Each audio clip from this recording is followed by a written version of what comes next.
And a good Tuesday morning to you. Welcome into the Nick Craig Show, streaming live this morning on YouTube, Rumble, X, and Facebook. Don't forget that you can take the show with you on demand 24/7 by checking out the Nick Craig Show in your favorite podcast app. You can also listen online by visiting the website nickcraig.com. Our show this morning is brought to you in part by Melissa Gott and her team over at the Law Group here in Wilmington. Visit them online at lawgroupnc.com. We'll hear more from them coming up a little bit later on in the program this morning. We'll also be joined by Representative Brenden Jones. If you watched the show last week, we covered a very fiery hearing in the North Carolina General Assembly, which brought members of the Chapel Hill Carborough City School District in front of lawmakers in Raleigh as they got grilled, railroaded over being in complete and total defiance of state law.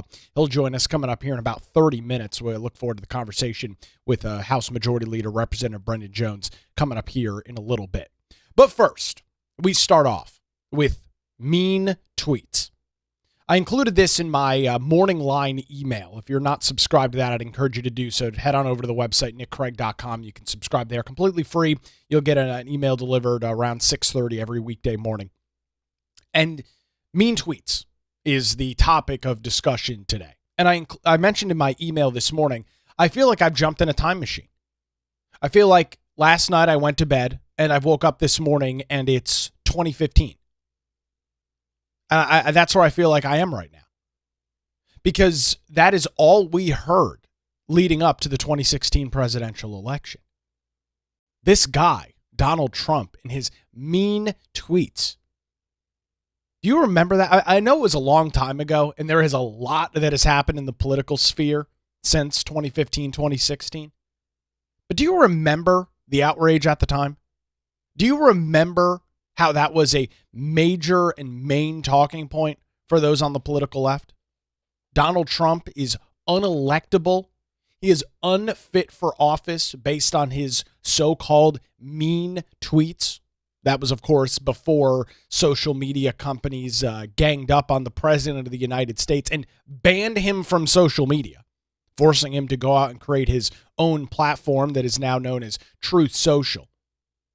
You remember that, right?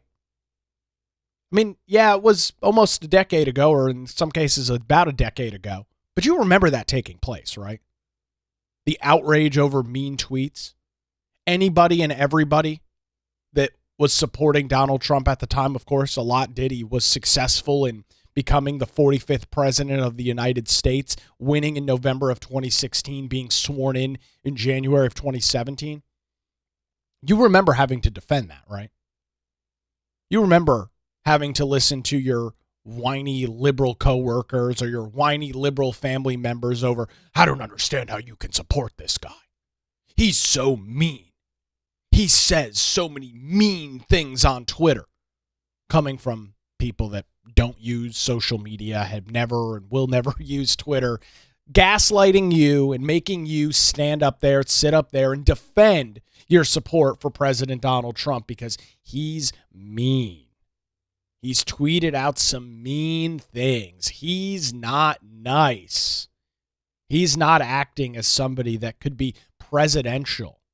That was another one of their great lines. Donald Trump is not presidential enough to win. He's not presidential enough to win support of tens of millions of Americans. You remember all of this stuff, right? I mean, I'm not sitting here. I'm not dreaming right now, am I? You remember all of these conversations? You remember having to defend every single word that came out of Donald Trump's mouth? You remember all of this. And that's why I mentioned I feel like I'm in a time machine because I've been thrust back to 2015, 2016 over the outrage from those on the political left about another mean tweet from President Donald Trump. This time they are beside themselves. They are unbelievably shocked. They are calling for the impeachment of the President of the United States. They are calling for his removal from office over mean tweets once again.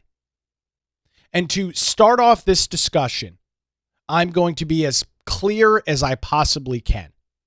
I don't care Let me make sure everybody was able to understand the words that have come out of my mouth. I don't care. Can I be any more clear with my statement? Can I make it abundantly clear to anybody that has concerns? Once again, I don't care. I don't. For a decade now, those on the political right have been called some of the worst possible names. They have been treated in some cases as second-class citizens in our society. You have been called a racist. You have been called a bigot. You have been called a Nazi. And the list goes on. A misogynist, a xenophobe, a thisophobe, a thatophobe. For a decade now. God forbid, at any point over the last decade, if you wore a Trump red Make America Great Again hat or a shirt that had a Trump logo or Trump name on it, and you were liable to be accosted publicly in a grocery store by the progressive, wide open arms left. Folks, I don't care. I am not going to sit here this morning and I am not going to entertain a conversation about how Donald Trump and Republicans are so mean while Democrats pretend to sit in the corner and act as if they are choir boys. This is a race to the bottom. I am not oblivious to that fact, but I am not going to be lectured by Democrats who have called Donald Trump and his supporters, aka Hillary Clinton, a basket of deplorables. Deplorable individuals, half of them, which, would work out to be, about 30 some odd million people. You're going to pearl clutch over a mean tweet from Donald Trump?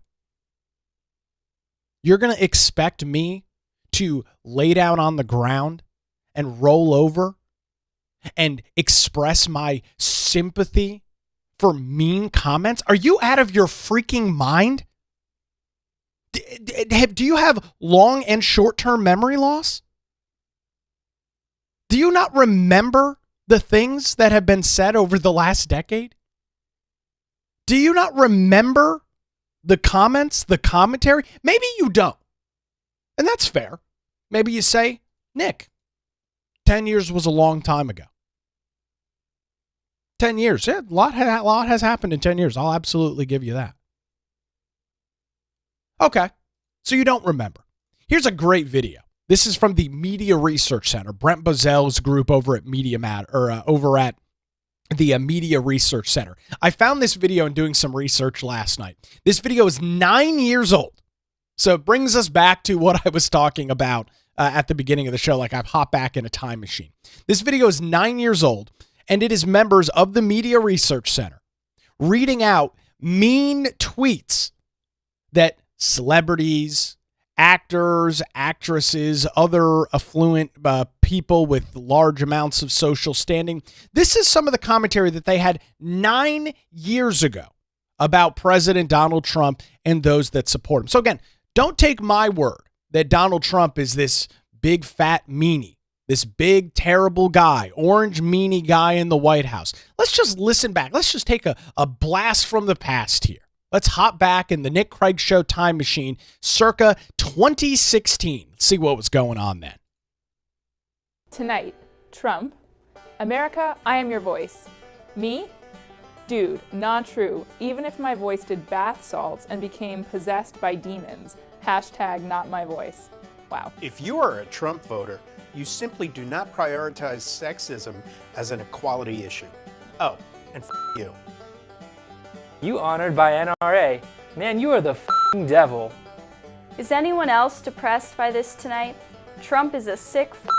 I could use stronger language, but won't. Oh, for f***'s sake, if Trump was any more of a he'd have to grab himself. I know this isn't right, but what if tomorrow's debate began with Hillary walking out and grabbing Donald Trump by the nuts? On second thought, ew. Yeah, that's gross. Donald Trump is a big, smelly, pus-filled penis hole. Because you would know, Sarah. You would know. Like Trump, Hitler caused chaos and fear, then said he was the only man strong enough to keep people safe and keep troublemakers from ruining the country. It's in all caps, so I guess that's how it sounds. Trump to date has produced no certificate proving that he wasn't born a total douchebag. Many people saying, I'm told. Oh my. Donald Trump should sue the guy behind the fake account, Real Donald Trump. He's making him look like a real crybaby idiot. Sad. Trump is starting to make ISIS seem moderate? What? As the late Johnny Cochran might have said about Donald Trump, if he's a rectum, you must not elect him. Come on, you've written novels and that's the best you got. If Trump gets nervous, he'll just picture everyone in the audience as naked Ivanka. Hashtag debates. No, I would not want to picture that. When will Trump realize saying wrong makes him look like hashtag whiny little Pardon my French, but it's just hard to say it any other way.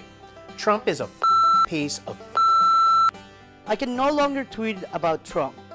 That anyone in America would even consider voting this rabid coyote leaves me speechless. If Trump had a big and could he'd be way cooler than this. Only lil can't boys be this tight. Same. If nothing else, this show should put to rest the idiotic idea that these two are in any way equally problematic. He is a fool. Who's Olivia Wilde again? What has she been in? She's in what? Anybody who thinks I'd ever support Donald Trump for president, do me a favor and kill yourself.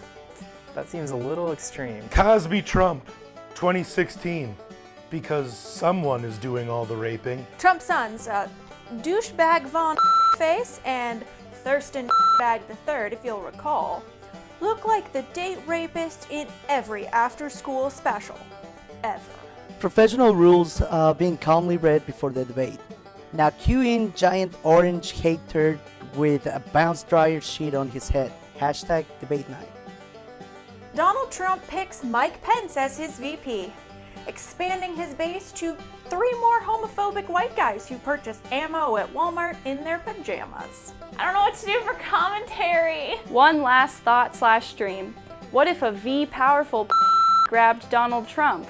Can a comic artist get on this stat? Just get the whole stadium to chant Donald Trump with our middle fingers up. Some fellow Miguel, man, it's not really that impressive. Shut the up and let me talk. You fool. You fool. Joke. You should have to leave the country when you lose. Yeah, that's the person who got attacked on Twitter and complained that people were mean on Twitter. Trump just let a bunch of racist, sexist peeps run his campaign. Very proud, hashtag I'm with her. Amy Schumer. Thought she made like one good movie, now she can talk about politics. So there you go. There's just a little, just a little blast from the past. A little step back to where we were in 2015, 2016, when you and I on a daily basis had to hear from many of the same individuals that you just heard the Media Research Center reading their posts about how Donald Trump is a meanie. Can you believe that was literally the discussion back in 2015, 2016. Donald Trump is mean. That was the crux of the Democrat Party's argument against Donald Trump. He's a mean guy. And we saw how well that worked out for them, right?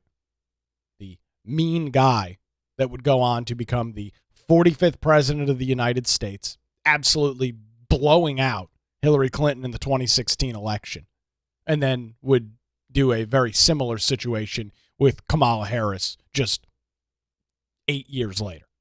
Now the 47th president of the United States.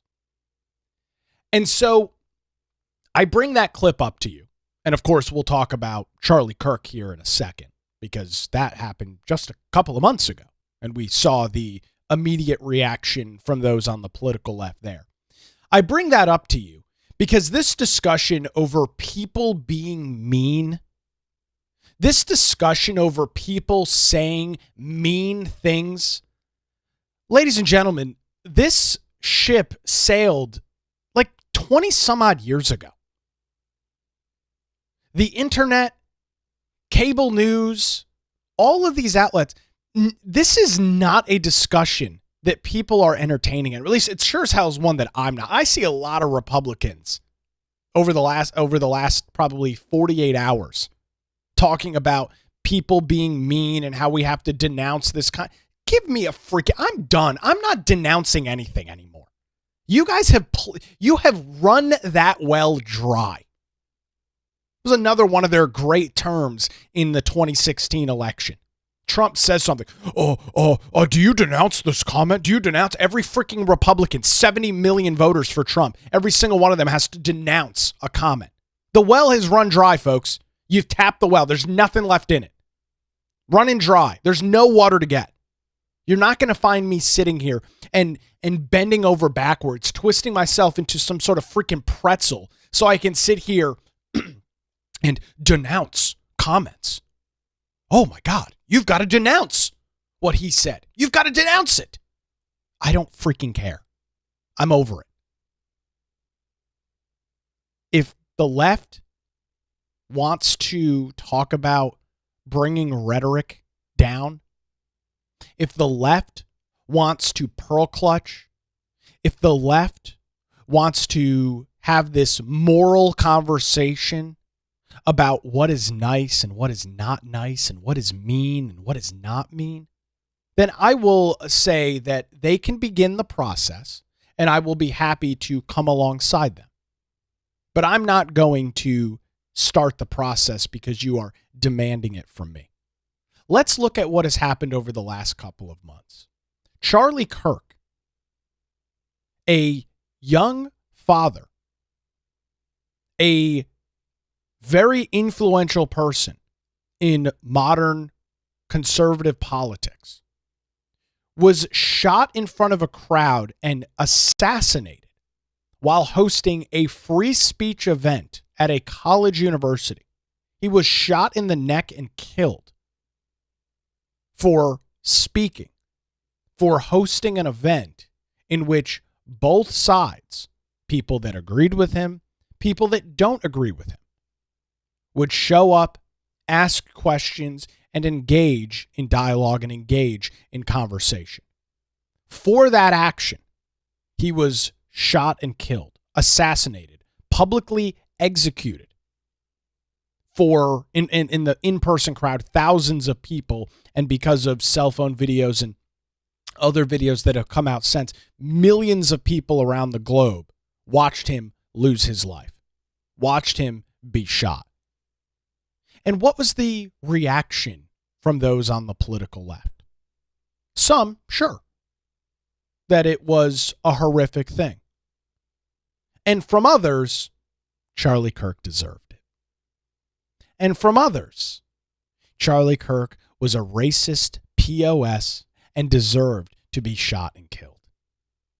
Not a couple of people posting that, not 100 people saying that, thousands, tens of thousands of people rushing to social media, rushing to Facebook, rushing to Instagram, rushing to X to post about how they were glad that Charlie Kirk was shot and killed, publicly assassinated, because he was a racist, because he was a misogynist, because he was a bigot. That was just a couple of months ago, ladies and gentlemen, not 8 or 9 years ago. This is within the last couple of months.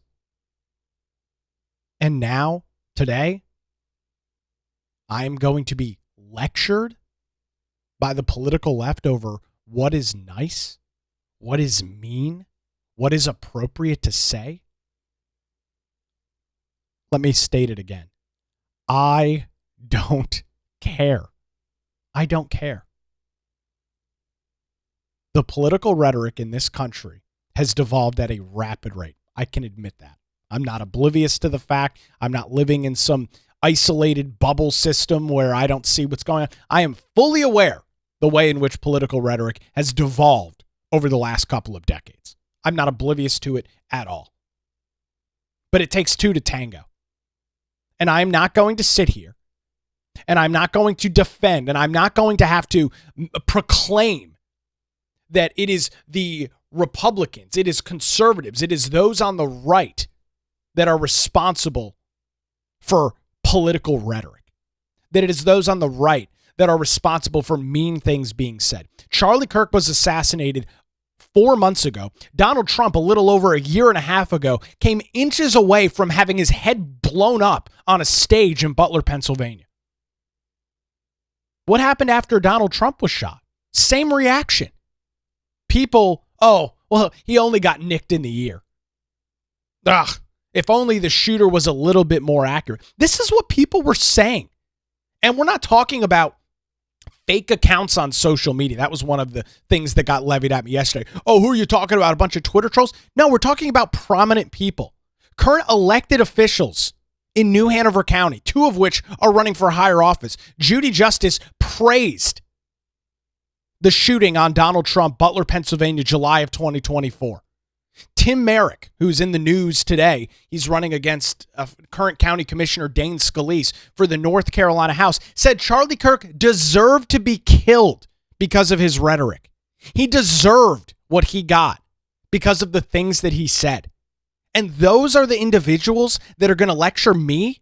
They're going to lecture you about being nice. They're going to lecture us about what is appropriate to say. Are you out of your freaking mind? Are you insane? Do you not even reference your own comments that you've made? Do you have no recollection of recent actions and recent things that have come out of your mouth? I guess not. I guess not. This is the direct quote. We'll dive into this more tomorrow with Dr. Tim Merrick, current member of the New Hanover County Board of Education. He wants to represent a vast majority of New Hanover County up in Raleigh, saying, "It hits the bullseye. It's harsh but very true. He died by his own words." Direct quote from Dr. Tim Merrick, an elected official in New Hanover County.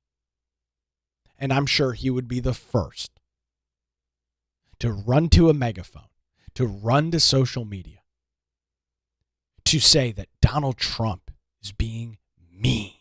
Ooh, Donald Trump is posting mean things on social media. You guys have run this well dry, and we're over it. You have attempted to kill, at the time, the former President of the United States, Butler, Pennsylvania, July of 2024. You murdered Charlie Kirk in broad daylight 4 months ago. And now you're going to sit upon your ivory tower and demand that I denounce mean comments? You guys are actively shooting and killing your political opposition. And when you're successful at it, you're applauding it. You're justifying it. And you believe that you've got the moral high ground? You believe that you've got the moral authority to tell me what I can and cannot say? Get the hell out of here. I'm not playing by this game anymore. I had a show, it was either last week or the week before, and I mentioned one of the things that I love about Donald Trump is that he gives Republicans courage. And I mentioned one of the reasons that I support him and have continued and will continue to, is he gives Republicans and conservatives and those on the political right the courage that we previously have not had. Because we've always felt like we need to be browbeaten by those on the political left. That we've always got to just bow down to their wills. If they say you need to denounce this, we stand up in line and say, I denounce, I denounce, I denounce. That's kind of been the way that it's gone. The media, those in the Democrat Party, of course, one and the same. That's been a very successful tactic for them. They've been able, for a long period of time, to get Republicans, back them into a corner, and use the justification, well, you just have to be nice. And for a long time, Republicans, I say, fell for the trap. Republicans felt like the only option was to do exactly that, to bow down, to capitulate. And Donald Trump has changed that. And it's one of the reasons that he should, depending on who is writing the history books, should go down as one of the most influential individuals in American politics.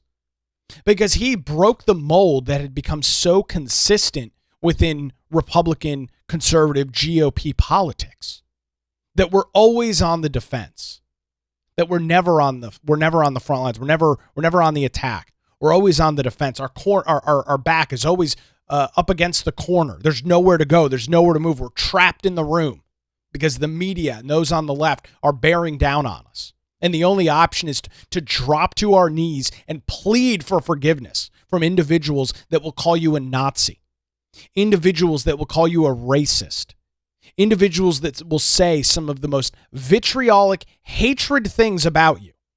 But we need to beg for their forgiveness.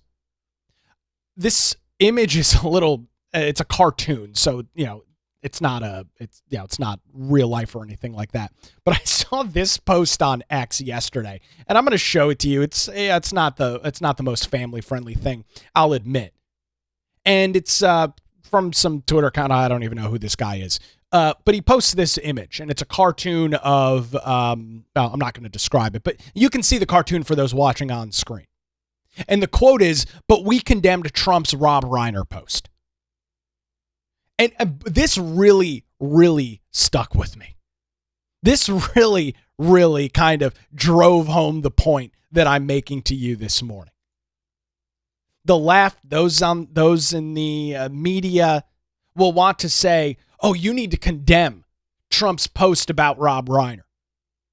And for a long period of time, those on the right have said, well, we have to get in the good graces of these people. We need to be in the good graces of the media. We need to be in the good graces of the left. So yes, sir, absolutely. Whatever you say. What's the end result? You condemn the comments. You condemn the post. You condemn the mean tweets. And what happens the next time there's a controversy? Once again, we are back at square one. You are once again a racist. You are once again a Nazi. You are once again a homophobe. You are once again a bigot. You're all of the isms all over again every single time. Don't take my word for it. We've watched this play out for the past decade. We've seen this unfold in front of our very eyes. Condemn what Trump says. Condemn what Republicans say. Condemn this. For what? You guys hate us. You're actively shooting and killing the opposition. And I'm supposed to condemn a mean tweet from President Donald Trump? I am morally obligated to bow down to whatever stupid ass narrative that you want to spin? I'm not playing the game anymore. I know that that's the game that you guys want to play. I know that that's a pivotal and an important part of your playbook, but I'm not doing that anymore. I'm over it. It's been 10 years now of you must disavow. Do you remember how many times you heard that word during the 2016 presidential election? Any single time Trump would open his mouth, you would find some jackass from CNN or MSNBC that would be running around the streets, putting a microphone in front of any Republican that they could find. Do you disavow the comments made by Donald Trump? Do you disavow this? Do you disavow that? For an entire presidential election cycle. This is once again the boy who cried wolf. Democrats have been going back to this same playbook now for a decade, and I am at a point right now where I don't freaking care. I don't. You guys killed Charlie Kirk 4 months ago. You tried to kill Trump over almost a year and a half ago, inches away from killing him on stage in Butler, Pennsylvania. And again, you want a moral high horse to me about political rhetoric? You want a moral high ground me about what is right and what is wrong to say? As you've got celebrities, people of influence, cheering on the assassination of Charlie Kirk, and you want me to disavow a mean tweet about Rob Reiner? Are you freaking kidding me? You think you will that much power over me? You don't. You've broken me. You've broken the standard because you've continued to go back to the same thing for a decade. And eventually, people like myself get to the point where we say, we're just not going to do it anymore. We're not going to do it. And I mentioned this a little bit earlier, but I'll mention it again. If those on the political left want to clean up the rhetoric that is used in politics, if they don't like mean comments and mean tweets and mean posts, then I say to them, you take the first step and I'll follow you. But I'll be damned if I'm going to sit here and take the first step while the left continues with their rhetoric. This, in part, was spawned by a Facebook post yesterday that I saw. Ben Shopman, who, if you are not familiar, is the news director over at WHQR Radio here in Wilmington. I host a semi-regular podcast with him and Rule Sample. It's called the Three Guys Podcast. If you haven't checked that out, I'd very much encourage you to do so. Phenomenal discussions and phenomenal debates. He put this post out on his Facebook account yesterday. This showing the Trump post about Rob Reiner, saying, okay, if you're left of center, I know how you feel about this. If you're right of center, help me understand this. Is this something we can laugh or shrug off? Is this a symptom of a deeper sickness? I'm not accusing, I'm genuinely asking.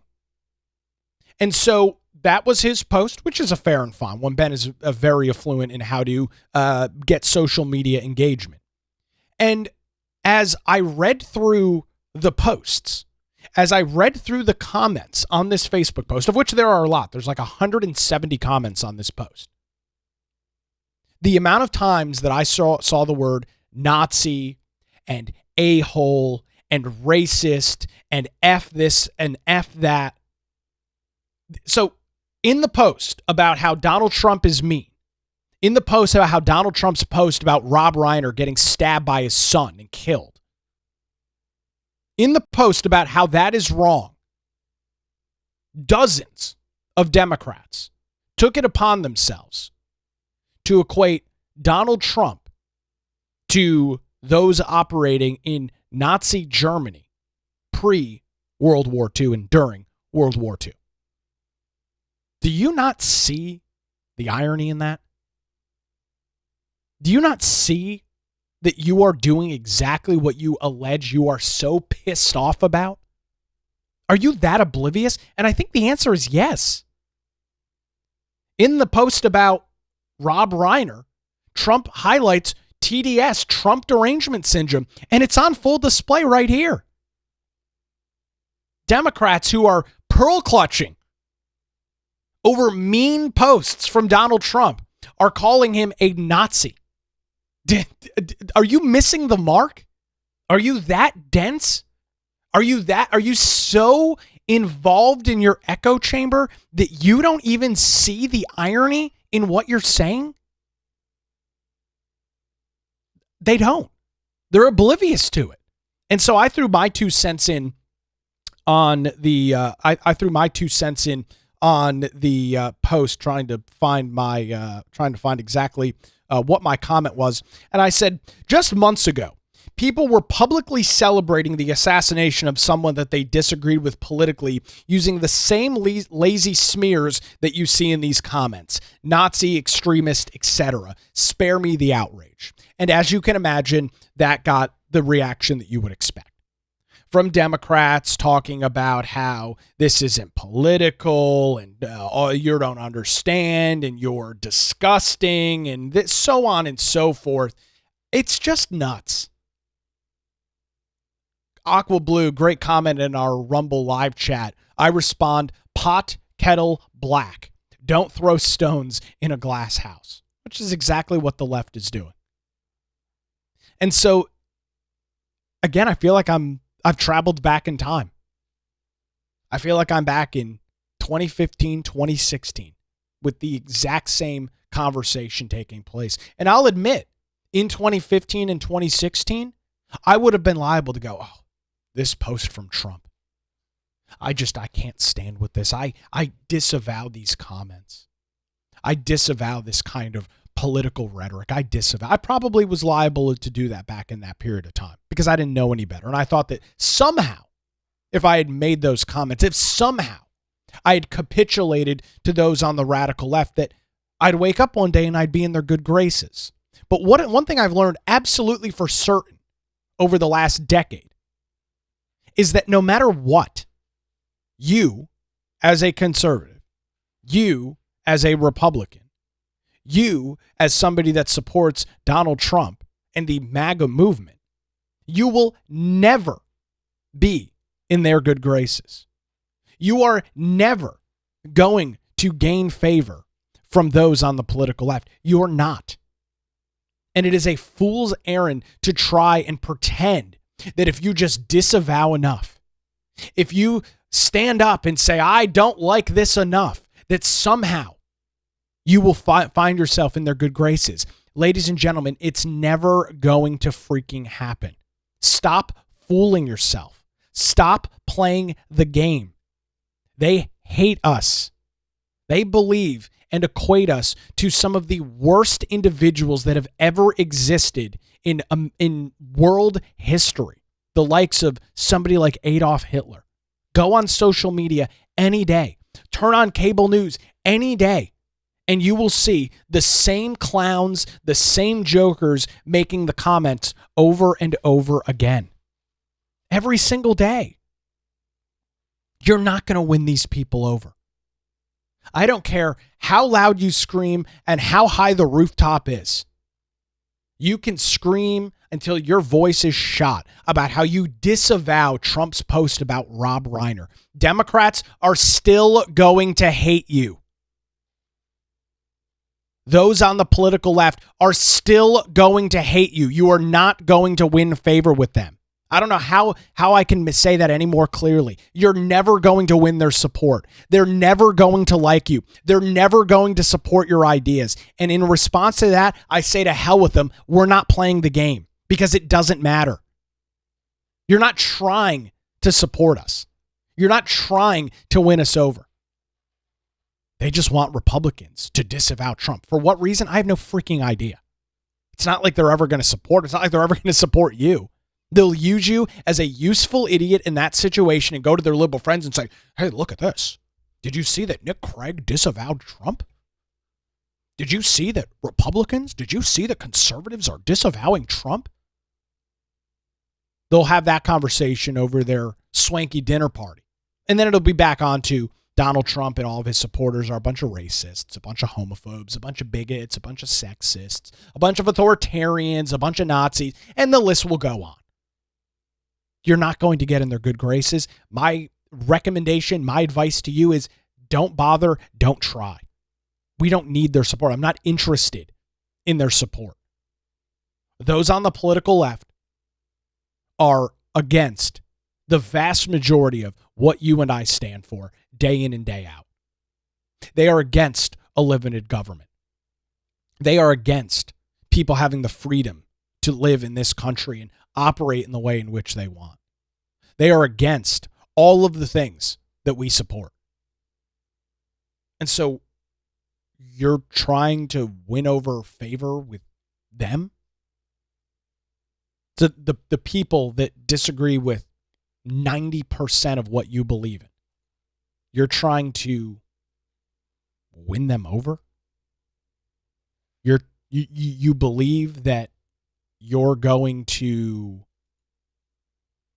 convince them that your ideals, your core ideals, make a lot of sense? Why? What are we doing here? These individuals don't agree with us at all. It's the exact same discussion on the other side. I'm not going to ask Democrats to disavow comments. I don't support them. I don't support their ideas. I don't frankly care. Do whatever the hell you want. I just want to make sure that I win so that I'm in control and you're not, because I think your ideas are terrible.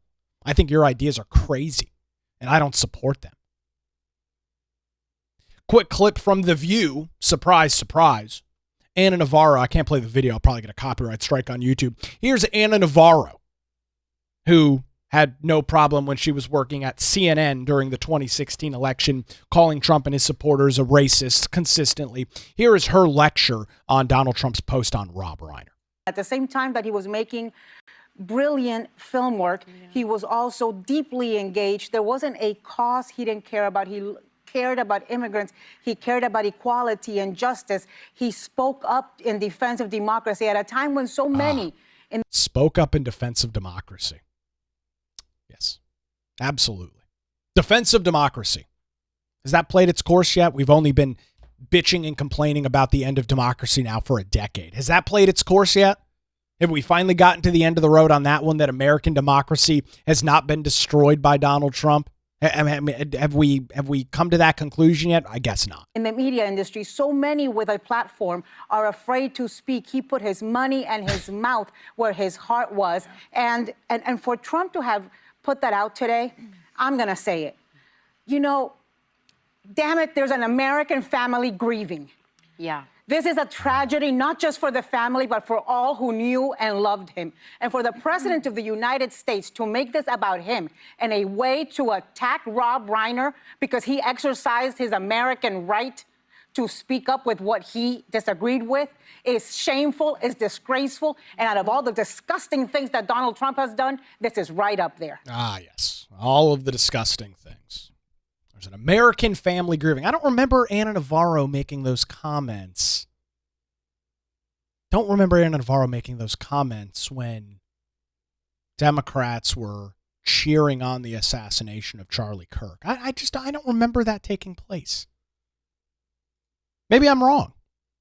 If so, hopefully somebody will send me the clip, send me the video of Navarro making those comments. So this is just the same playbook, different day, same stuff that we've seen for now the better part of a decade. Disavow, this is disgusting, you can't do this. Donald Trump and Republicans are so mean, but don't look over in the corner as we cheer on the political assassination of our opponents. Don't look at that, but disavow the comments from Trump. I will end the segment the same way that I started the segment. If you would like to know my opinion on Donald Trump's post on Rob Reiner, where he called out his Trump derangement syndrome, which was very clear and obvious based on his social media postings, talking about how Donald Trump colluded with Russia, he's an illegitimate president, he needs to be impeached, so on and so forth. If you are going to ask me what my thoughts are on the president's comments, and if I disavow them, and what do I think, my response to you is a very, very simple one. I don't care. And that's it. I don't care. You're not going to get me to care. No amount of moral high ground, no amount of pearl clutching is going to get me to care. If Democrats are ready to turn down the political rhetoric, if Democrats are sick of the mean things that people are saying, then all right. Lead by example. Go ahead. Lead by example. You had an opportunity to do it about 4 months ago, and you miserably failed. You had the opportunity to do it when Charlie Kirk was publicly assassinated on a college campus. You had the opportunity to lead by example. You had the opportunity to show that truly it is the Democrats, it is those on the political left that are in this position where they are the moral arbiters of truth. You had the opportunity to do it, and surprise, surprise, you failed. Surprise, surprise, You couldn't allow that opportunity to go past without acting exactly the way that you would expect. So, again, very clearly, I don't care. And you're not going to get me to care. Plain and simple. That is my thoughts on Donald Trump's post about Rob Reiner. I don't care. And I would contend to you that you shouldn't care either.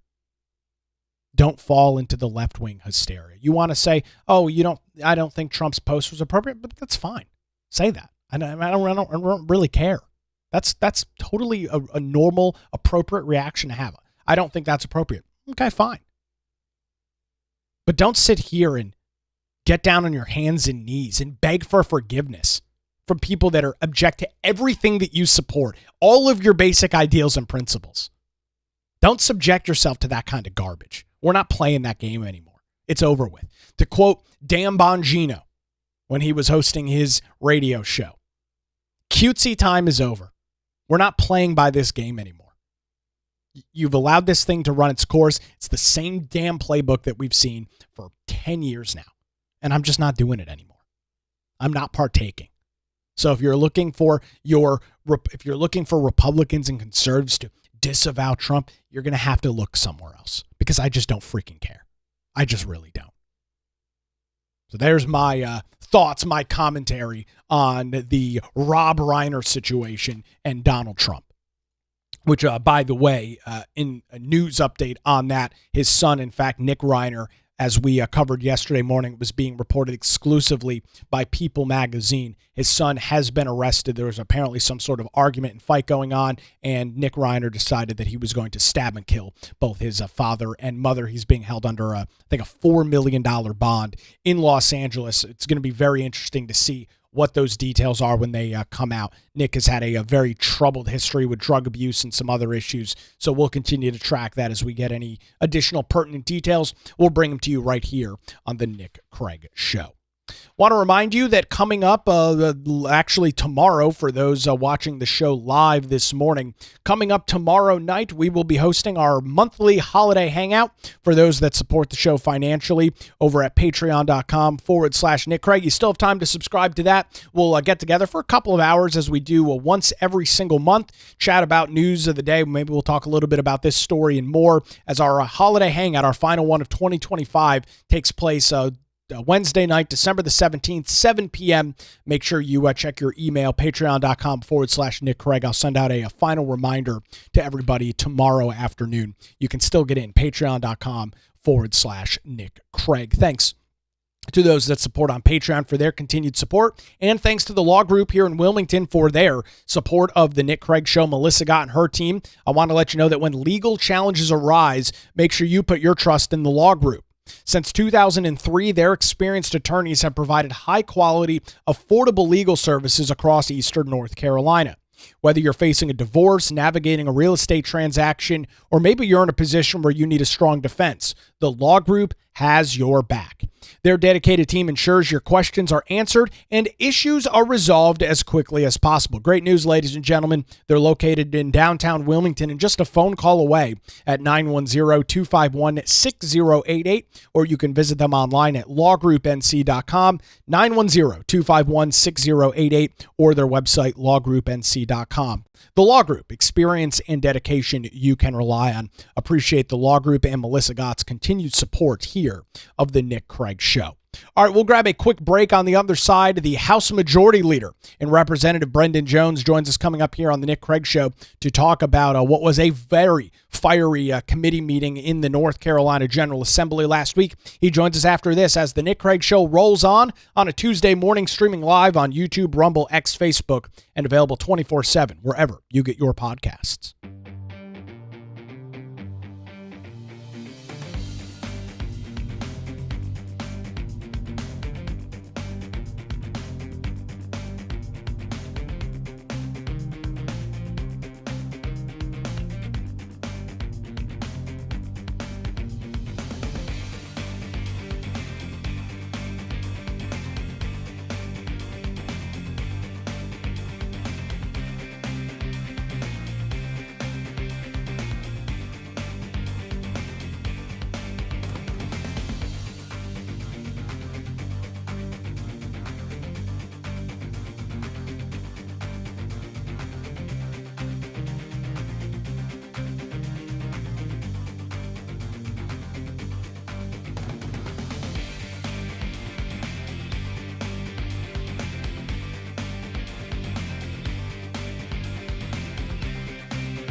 spend a lot of time talking about the North Carolina General Assembly and the impact that it has on your life day in and day out. Last week, right here on the Nick Craig Show, we brought you some details out of a very contentious hearing in the North Carolina House, which brought members of the Chapel Hill Carborough City School District in front of a House Oversight Committee. It sounded like this. Members of this committee and the so-called leadership of Chapel Hill Carborough School District sitting before us, make no mistake.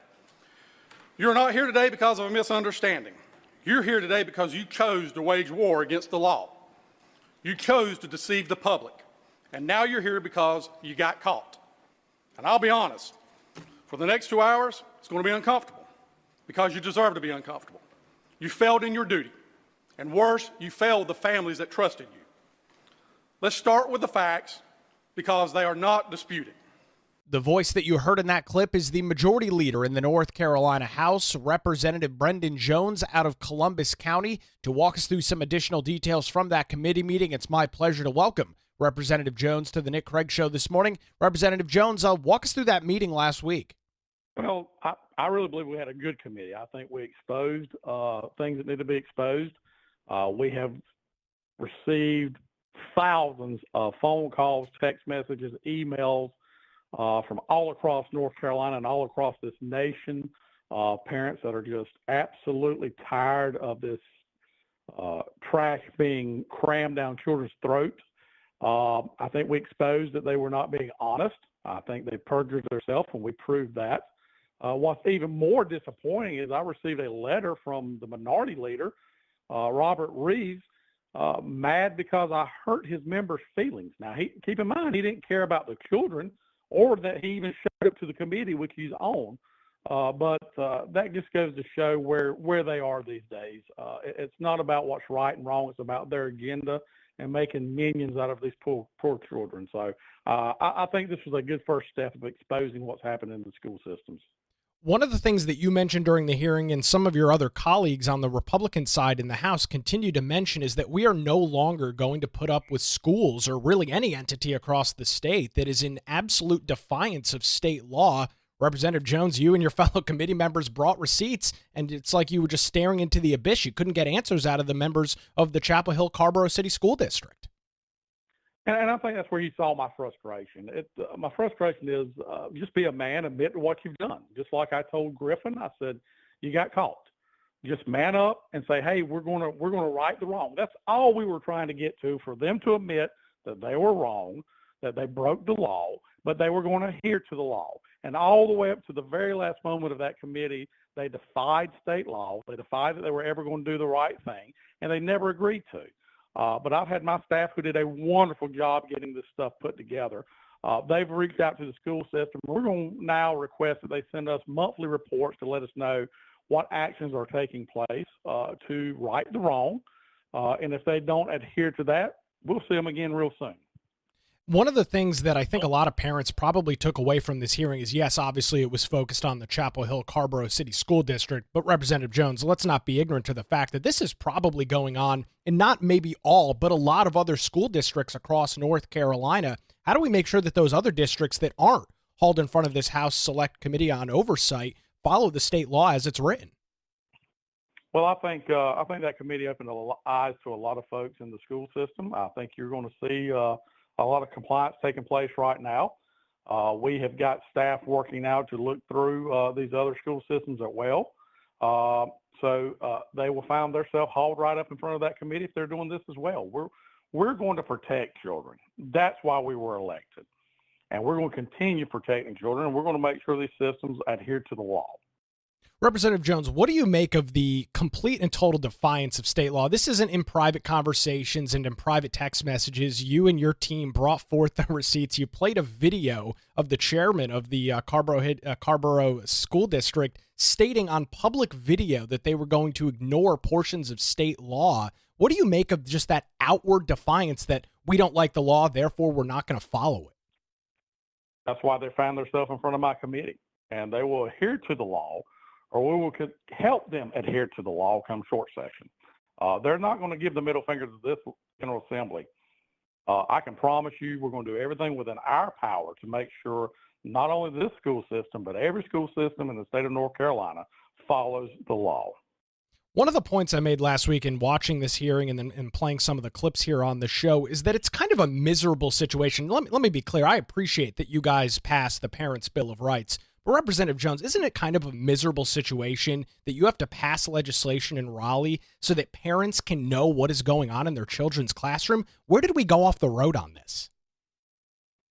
Well, elections have consequences. This started some time back. But definitely under the Obama and Joe Biden era of just, basically telling folks that they no longer had to answer. Look, we're defunding police. We're taking teaching out of the school system or replacing with indoctrination. I mean, that is the Democrat platform. But we're not going to do it. We're going to make sure these children are reading, writing, and having arithmetic classes. They're going to learn. And if I have to ride to every school district and start sitting in classrooms, I will absolutely do that. I've heard you in some pretty contentious committee hearings in the past. As I mentioned at the Open, you spearheaded a lot of what now is public knowledge of the disaster that was the North Carolina Office of Recovery and Resiliency, NCORE. As many of your constituents, Representative Jones, have been waiting 7, 8, 9, almost 10 years now to get back in their homes after the disasters of Hurricanes Matthew and Florence.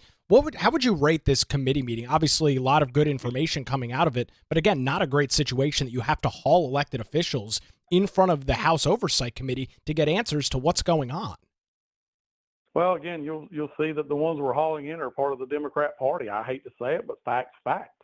Roy Cooper was an absolute failure for the state of North Carolina, especially to the folks on the eastern side of this state. He turned his nose and gave the middle finger to the folks in this part of the state when they were needing him most. I called and pled with him to come and be a part to help me help him get these people whole. And the guy told me, he said, you do your job, let me do mine. I said, Governor, undoubtedly you can't do your job. And, I hate to say it, I had a great conversation with the Stein administration coming in, and that so far we're just not seeing what we need to see. And I hope the governor now, he was disappointed with NCORE. They have done some mitigation of getting a lot of what Cooper did taken care of. And I hope that he really gets the screws turning fast on Western North Carolina. We're about 13, 14 months in, and so far we're not seeing a lot of action. But I hope, my understanding is they're getting some computer stuff handled that had with the DIT programs, and they're signing some contracts now. So I will stay very vigilant on that to make sure the folks of Western North Carolina do not have to go through what the folks in Eastern North Carolina went through. And, Representative Jones, both of these stories, we're talking, of course, about this committee hearing that took place last week, some of the issues with NCORE over the last couple of years, now with the attention on Western North Carolina. All of this comes down to one word and an increased ability for people to request some level of accountability from their government, whether we're talking about the state as a whole, a local government in the terms of a school board in Chapel Hill, Carrboro City Schools.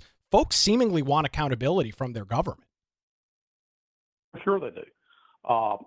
And when all this happened, it was kind of new to us. We've never had two 500-year hurricanes hit back to back. There was a lot of destruction, a lot of devastation, and we took the Cooper administration at their word. Sat with his folks, and we really felt like that they were going to do the right thing. But there's basically $500 million of unaccountable money that Cooper and his folks they can't account for. They don't have receipts for. So it did open our eyes, and I can tell you, Speaker Hall will make sure in the House that there's accountability. He has told me himself that we're going to make sure that measures, any other disaster happens, there will be measures put in place. And we have talked through them, and under his leadership, I assure you there will be accountability going forward to any administration. Final question on this committee hearing that took place last week with members of the Chapel Hill Carrboro City School District. You said that you've heard from folks, people across the state and across the country, emailing and sending you comments. A lot of this blowing up on social media. What would you say was the general reaction from the American or North Carolina population when you held up these books, read passages from them, threw them behind you? What were folks' general reactions to that? Total disgust. Total disgust, especially to folks that have children already out of the school system that were watching, that they just can't believe that this is even happening. And to the parents that have kids in there now, there was actually relief that somebody's holding these people accountable. And we're going to continue doing that. I can promise you, Nick, that going forward, we're going to keep a very close watch and a very tight eye on what these school systems are going to be teaching from here forward. They may have pulled the wool over folks' eyes in the past, but it's all exposed now, and we will be going after them if that's what we have to do. Representative Jones, thanks for shining a light on this in that committee hearing in Raleigh last week, and thanks for joining us this morning on the program. Thanks, Nick. Appreciate you. Always great to catch up with Representative Brenden Jones. If you missed the show last week where we went through this, what really can only be described as a very contentious committee hearing in the North Carolina General Assembly, would highly encourage you to go and check out that show as we played through a lot of those clips. That would have been last Thursday's show. The title on that and on YouTube and your podcast apps, Indoctrination in NC Schools. You'll hear a lot more from Representative Jones and the jokers from the Chapel Hill Carborough City School District, who seemingly had no answers whatsoever, as you heard there from Representative Jones. Just couldn't own up to it. He said, just be a man, admit, hey, yeah, we were screwing around. We were playing fast and loose with state law. We got caught. We're gonna change. But no, they can't even admit that. It seems to be a growing problem with accountability for those on the political left. So appreciate Representative Jones' time, not only here on the program, but for what he does in the North Carolina General Assembly, shining a light on this stuff, right? Without these committee hearings, without the Chapel Hill Carborough City School District being dragged in front of this House committee, we don't know about this stuff.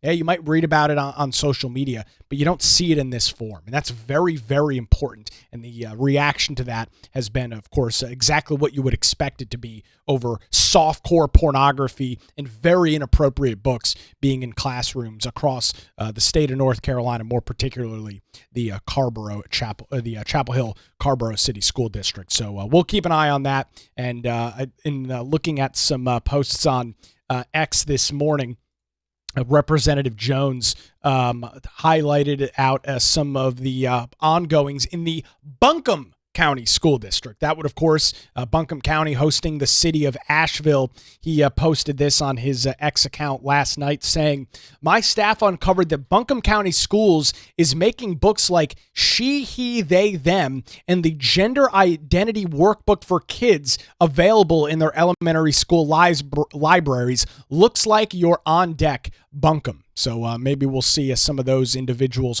hauled in front of this committee as well. We'll keep an eye on the details and bring them to you right here on the Nick Craig Show. Once again, thanks to the law group, Melissa Gott and her team for their continued support for any legal challenges across southeastern North Carolina. Reach out to them online, lawgroupnc.com, or give them a call, 910-251-6088.